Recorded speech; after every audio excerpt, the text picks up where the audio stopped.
빔 에듀케이션에 온 걸 환영합니다. Disruptive Innovation, 와해적 혁신. 하버드대 경영학 클레이튼 크리스텐슨 교수가 그의 저서에 언급한 개념인데요. 꾸준히 노력하고 혁신을 수행하는 우량 기업일지라도 후발 기업에 의해 급격히 몰락하는 현상으로 새로운 기술에 의해 성장 방식이 대체되는 것을 의미하는 말입니다. 경영학 개념에 의한다면 현재 우리에게 익숙해져 있는 이 건설 환경도 앞으로 어떻게 몰락하고 그리고 무엇이 대체되어질까요? 안녕하세요. 기술본부 김지산 이사입니다. 이번 시간은 BIM 계약에 관련된 모든 것을 전달해 드릴까 합니다. BIM 계약은 전체 공사의 계약 조건 중 하나이므로 일반적으로 별도 계약이 없습니다.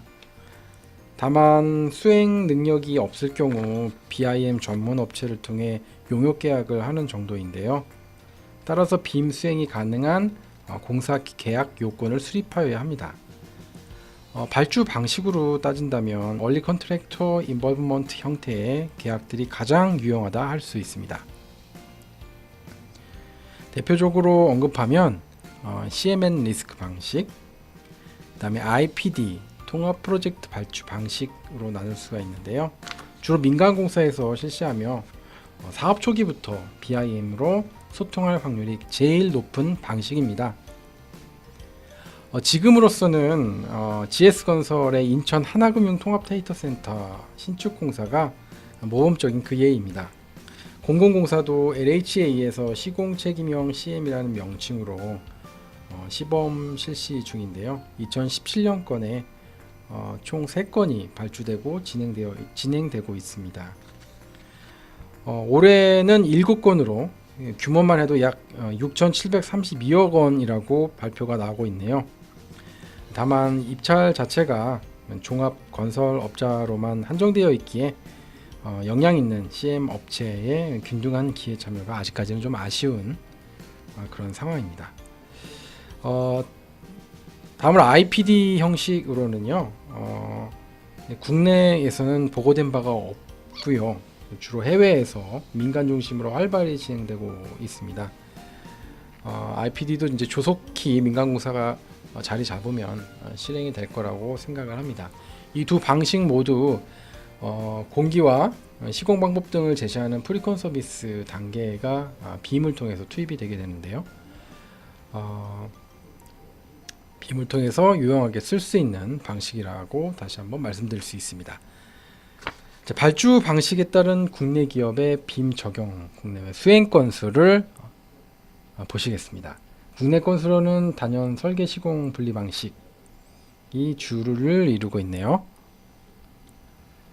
하지만 앞으로는 국가 정책에 따라서 PPP 사업뿐만 아니라 CMN 리스크에 주목할 필요가 있습니다. 이는 모두 해외 여건에 따라 BIM을 직간접적으로 사용해야 하기 때문입니다. 자, 조달 맞춤형 서비스는 BIM이 포함되어 있는 거 아시죠? 대부분 설계 시공 분리 발주이며 건설 사업 관리 용역은 실시 설계 단계부터 진행되게 됩니다. 설계 BIM 대가는 사후정산으로 정산이 되며 설계 과정 때 PS 항목으로 내역에 반영되어 시공되거나 기술 제한 입찰일 경우 시공사가 제한 사항에 따라 부담하게 되는 것입니다. 이러한 경향으로 건설사업관리 용역 시 BIM 분야 기술자 배치가 용역비에 제대로 반영이 안 되는 경우가 종종 있습니다. 다만 이제 인천공항공사 요번에 이제 나왔던 이런 용역처럼 BIM 분야가 CM사에서 단독 발주하여 제대로 된 배치 대가를 반영하는 그런 예도 있습니다. 이런 경우는 규모 자체가 상당한 이제 대단위 공사가 되겠죠. 그러면 용역 계약 시 확인해야 할 입찰 안내서에 대해 들어가 보겠습니다. 건설사업관리 용역 시 조달 발주라면 규모에 따라 반드시 BIM이 적용되게 되어 있는데요. 주 업무는 설계 또는 시공 BIM 관리 업무입니다. 그리고 적정 인원 배치가 되어 있는지 확인해야 하는데 이때 배치가 누락되어 있다면 BIM 운영 가능 건축 기술자가 투입되어야 하며 세부 수행 사양에 따라 등급을 조정하여 제한하도록 합니다. 계약의 책임과 권한을 볼까요? 건설사업관리자는 BIM 관리를 주관하며 관리 수행에 대해 발주처와 협의 보고합니다. 이는 초기 수행 계획서를 검토 승인한 후 이를 근거로 수행하게 되는데요. 준공시까지 조달청 BIM 관리 감독 매뉴얼에 따라 수행하게 됩니다. 다음은 이러한 관리 감독 매뉴얼에 따라 단계별 설계 및 시공관리 수행 내역을 적어 놓았는데요. 이렇게 입찰 단계, 그 다음에 설계 단계, 그 다음에 이렇게 시공 단계별 세부 내용을 보시면 전반적인 업무가 눈에 들어오실 거라고 생각을 합니다. 또 이런 수행계획과 기성과 중간 검토는 뭐 당연한 것이겠죠. 설계 단계 시 사후정산서도 관리 업무에 포함됩니다.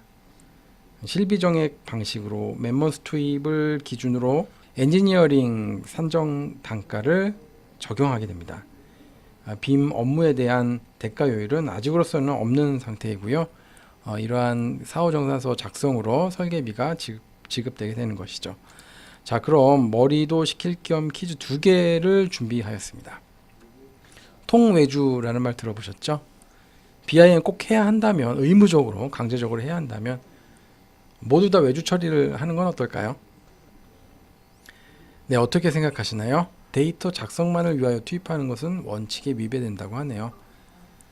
자, 설계 업무와 빔 데이터 작성은 똑같은 것으로 봐야 되는데 별개로 간다면 그것은 문제가 된다는 말이겠죠. 이 때문에 대부분의 설계사무소에서는 자체 수행하거나 또한 합사를 통해서 전문 업체와 같이 진행을 하게 되죠. 자, 그 다음엔 두 번째 퀴즈입니다. 설계비 상승과 빔은 관련이 있다, 없다?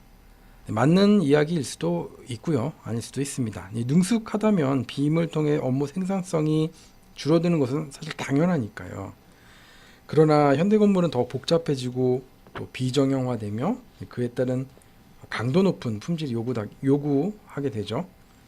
빔 데이터를 활용한 여러 수행 결과들이 다양해지고 늘어나니 결국은 시설, 업무 단계별 설계 용역비가 반영되어 산출되는 것도 뭐 맞을 수가 있겠습니다. 다음은 빔 계약 바로 알기. 빔은 단계별 공사 계약서에 포함되어 발주되므로 일반적으로는 기본 설계 단계부터 업무가 시작되고요. 시공 단계 시 시공사는 빔 전문 협력사와 용역 계약을 체결합니다.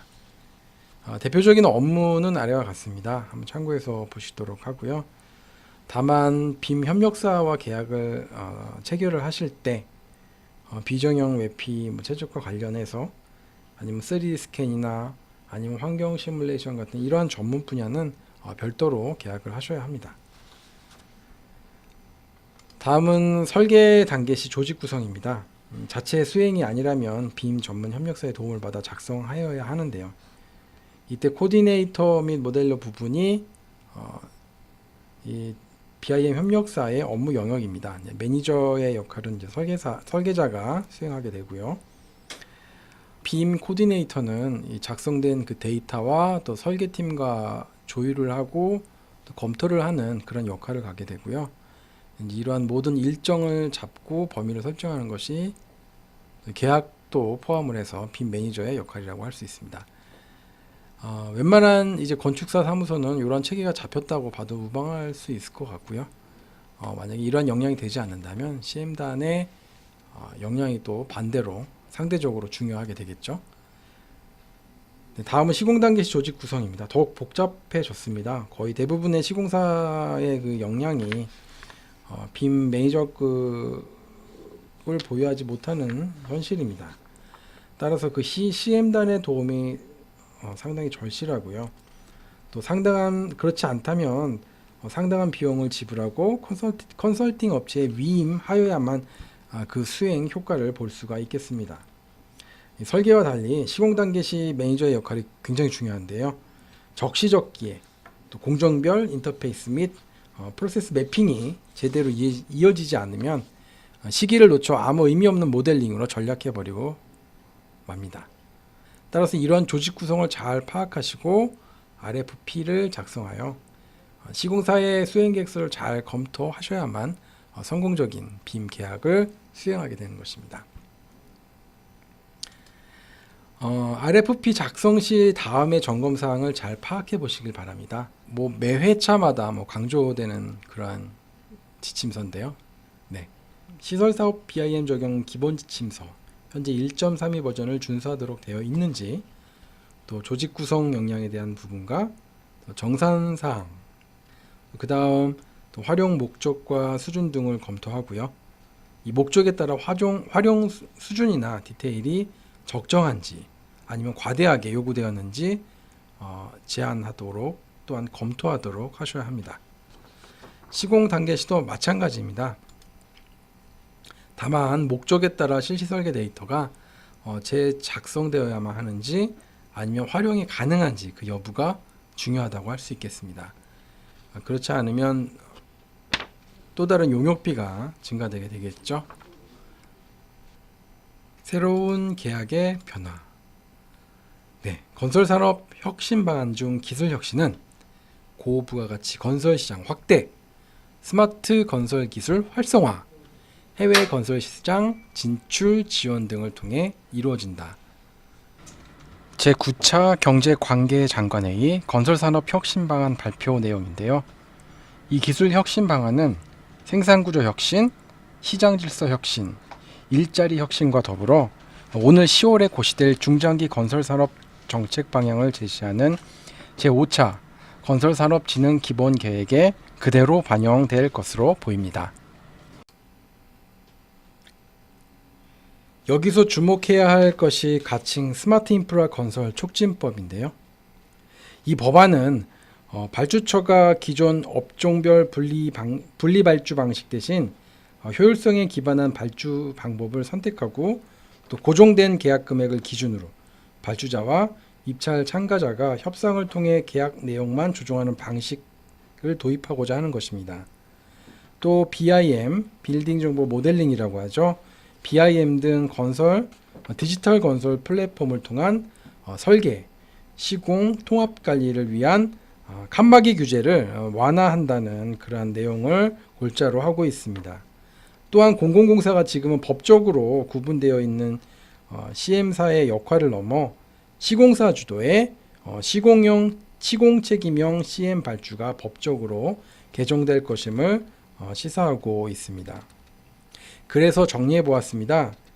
2020년이면 각자의 업역 구분이 점차 사라지고 오직 기술력과 경쟁력으로만 건설 시장을 주도할 것으로 보이며, 이는 전통적인 계약의 변화를 넘어 보다 전문적이고 다양화된 스마트 건설 계약 방식이 도입될 것이라는 생각입니다. 마지막으로 결론입니다. 건설사업 관리자로서의 BIM 계약의 의미가 무엇일까요? 그것은 BIM을 이용하는 목적, 즉 참여자 간 조율 업무이며 CM단의 능력과 관심은 사업의 성패를 이끈다는 것입니다. BIM 관심 있으십니까? 없으시다면 시공자도 설계자도 관심이 없겠죠. 성공적인 사업관리 수행을 바라며 도움을 원하신다면 우리 기술본부가 함께하겠습니다. 기본교육 5회차를 마쳤고요. 감사합니다. 수고하셨습니다.